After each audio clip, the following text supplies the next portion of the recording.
Hello everyone and welcome. Yes, welcome because this is my first video. I'm so nervous.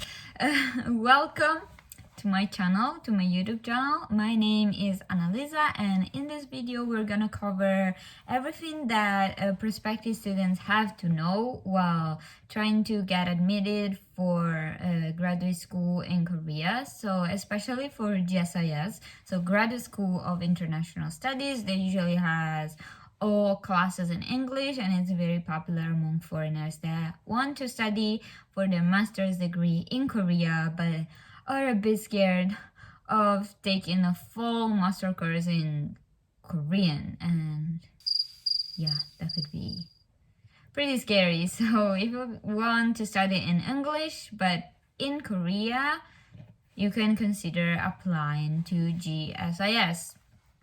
So without further ado, let's begin, and I will tell you guys everything that is important to know. Let's go.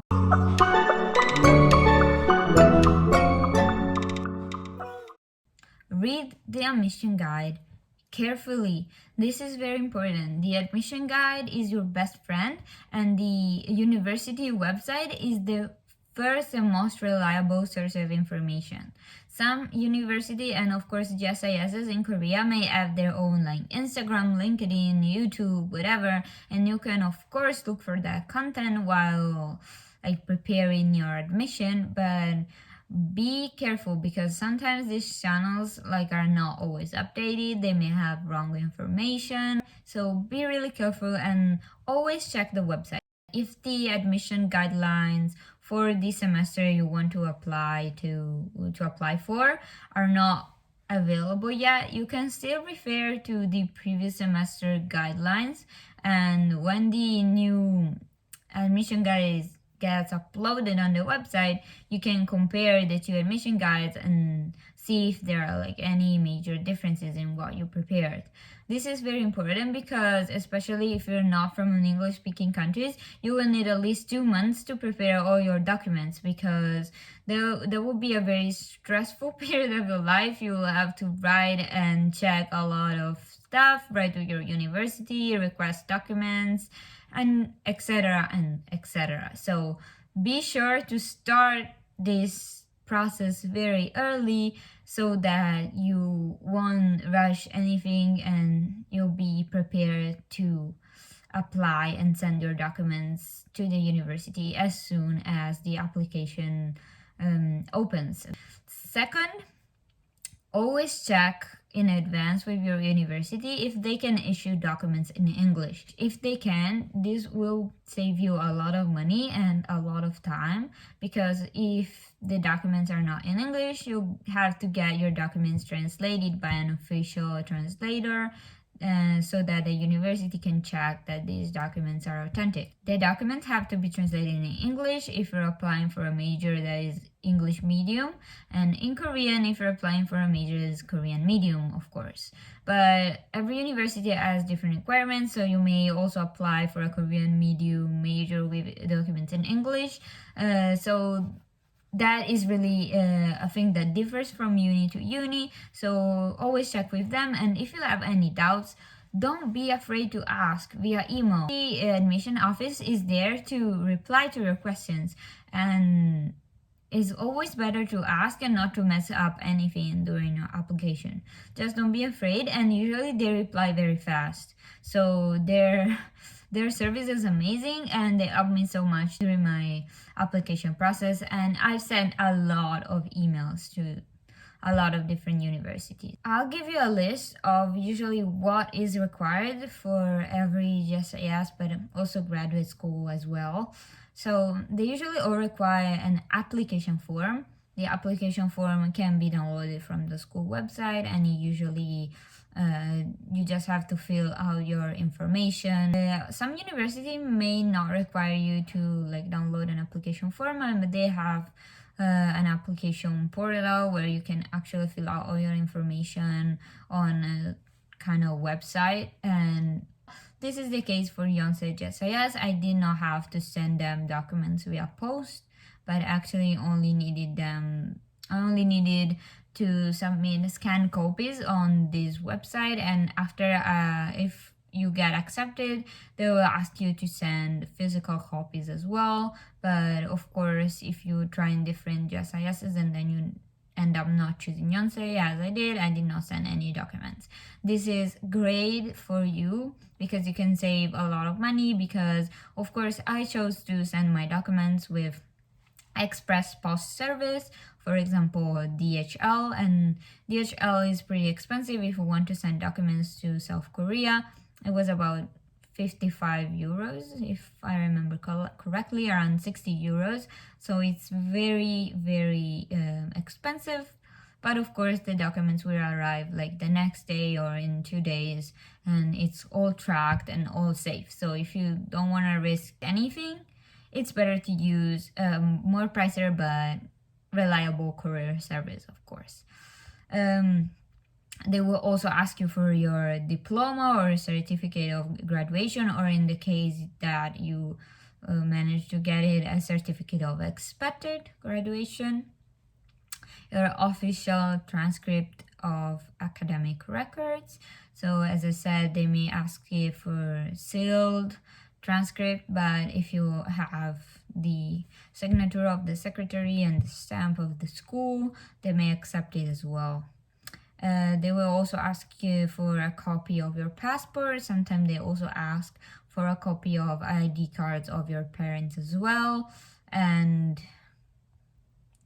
also is required to write a statement of purpose in all universities, and some other universities may ask you for a study plan, but this is usually asked for PhD students. And some universities also ask for letters of recommendation as well. So Ewha did not ask for any letters of recommendation, but Yonsei did, and Chungak as well didn't ask for a recommendation letter. So Yonsei GSIS actually accepted recommendation letters sent via email directly by my professors, and of course they have to be written in English, and there's usually a form you can download from the website, and then you can send it to your professor and your professor can fill it out. It's pretty straightforward. It doesn't take a lot of time, but of course they will have to accept your request of writing a recommendation letter. Personal statement can also be called statement of purpose, and there's usually a form for that as well that you can download on the university website. And the personal statement is very difficult to write, right? Because there's a lot of things you want to talk about, but it doesn't have to be too long, and you want to actually convey why you're so passionate about this program, what made you choose this university, why you're a good candidate for it. So it can be really nerve-wracking to write it and write it the way you imagine it in your mind.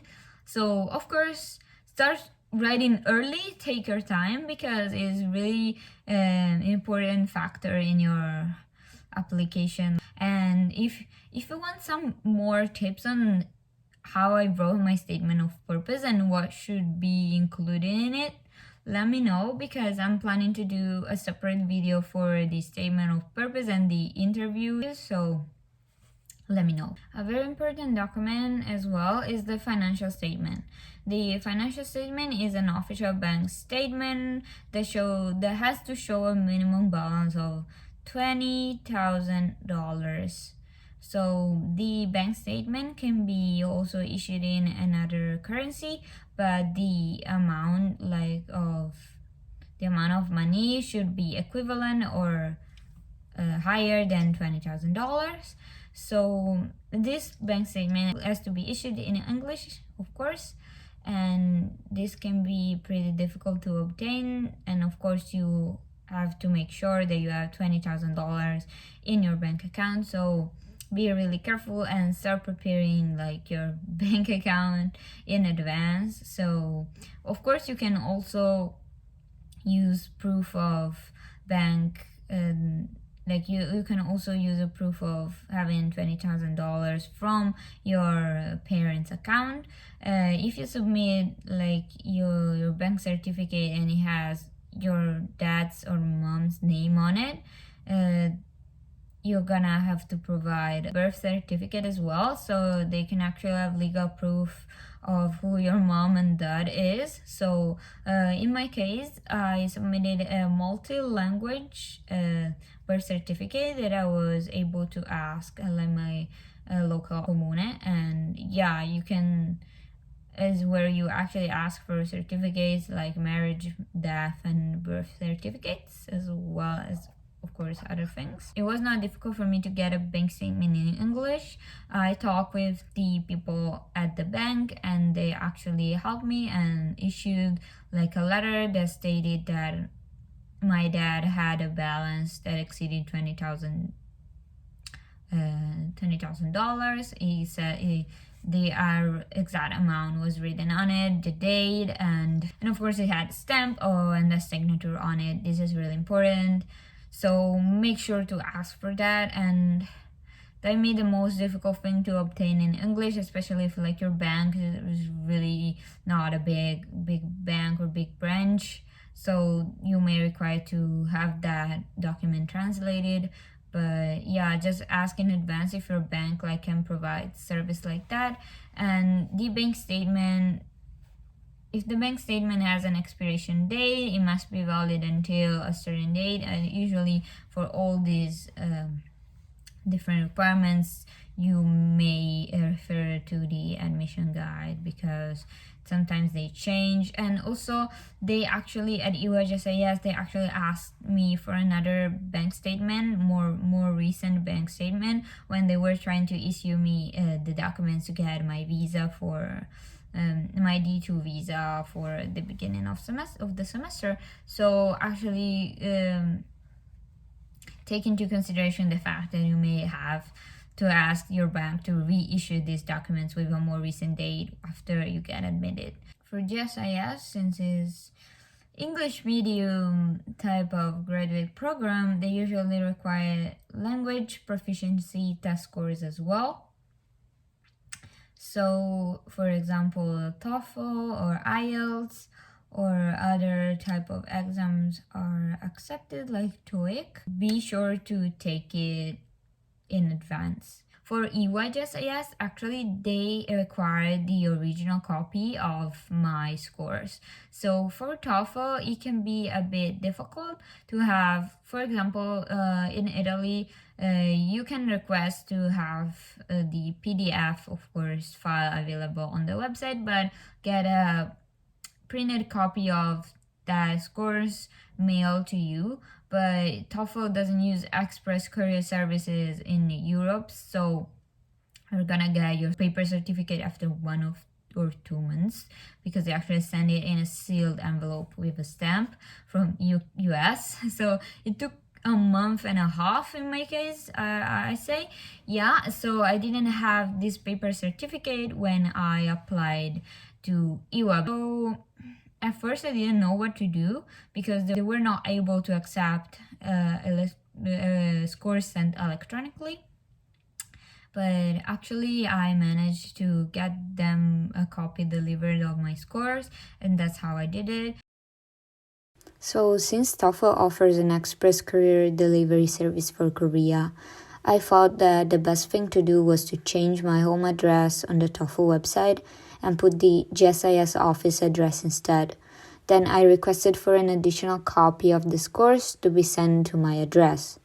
Since I changed it to an address in Korea, I was able to pay an extra fee for delivery, express delivery, and my TOEFL scores directly arrived to the office after a few days.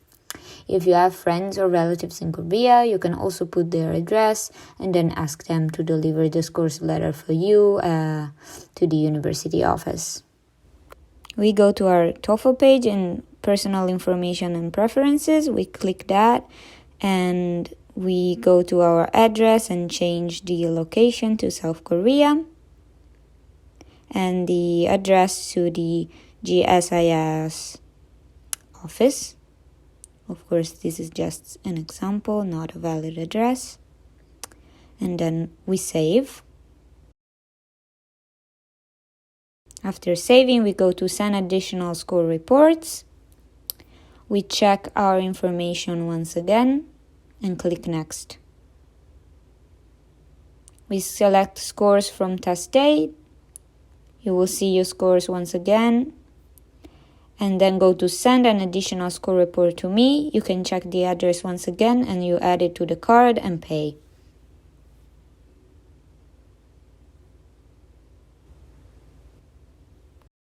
And if you already have the copy of your scores, like the official one that arrives at your address after you take the exam, of course that's better because you don't have to pay $20 and you can just include it with all your other documents. And yeah, so you don't to have to rush things last minute and have a mental breakdown, as I did. Because I was pretty scared I could not be able to apply to Ewha because of TOEFL scores. So I think that is pretty much all. There's a lot to discuss about graduate school application journey and what you have to prepare, everything you have to do. It's quite a stressful period. I was very scared for like my documents, if they were all right, they were all legit. And I contacted a bunch of people. I was very scared that the bank won't issue me a bank statement. I went with my dad and everything. But I got accepted and I'm now in Korea. So I think that if you prepare in advance, it's gonna be okay. You just have to like have faith in your abilities. And yeah, I wish you guys all the best for your future grad school application.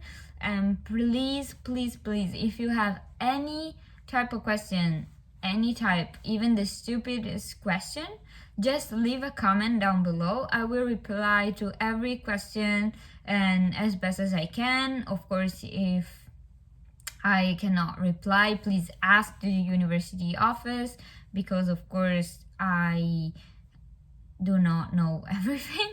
It's just my personal experience as a European person that applied to a person from Europe, from a non-English speaking country that applied to different graduate schools in Korea.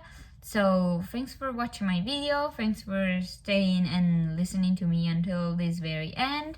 And I hope you guys will subscribe to my channel and like this video. I'm starting this YouTube journey and I'm very excited, but I need of course some support. So please, please, please, if you like my videos, subscribe to my channel, because I'm planning to do like some videos around Seoul and other funny stuff as well. So if you're interested, please stay tuned. And thanks you guys for watching. See you guys in the next video. Bye bye.